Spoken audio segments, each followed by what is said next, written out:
250 વર્ષ પછી અંગ્રેજોની ગુલામીમાંથી આપણે આઝાદ થયા હતા.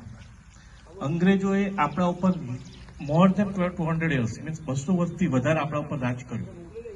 એ સમય એવો હતો કે આપણા જે પૂર્વજ કહો કે આપણા દાદાઓ કહો, એમને બહાર બોલવાનો હક નહોતો, બહાર ફરવાનો હક નહોતો.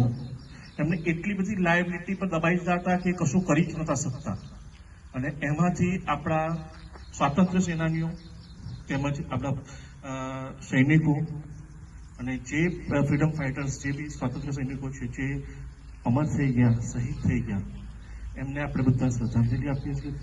બીજું કે જેટલા બી આપણા સૈનિકો છે, જેના કારણે આપણે શાંતિથી અહીંયા બેસી શકીએ છીએ, કે જેના નાનો હોય કે મોટો, બધાએ જ આપણા માટે રક્ષા કરવા માટે ઘણી મહેનત કરી છે.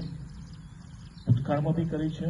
હમણાં બી એક મોટું આ લોકોએ સિંદૂર કરીને એક મોટું ઓપરેશન કર્યું હતું, જેની અંદર આપણે પાકિસ્તાન સામે બહુ મોટી જીતથી જીત્યા છીએ.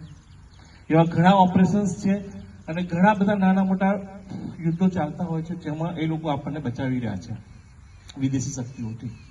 તો આપણે એ બધાને આ જ સમયે યાદ કરવા જોઈએ અને આજ નહીં, હંમેશા એમને યાદ રાખવા જોઈએ આપણે.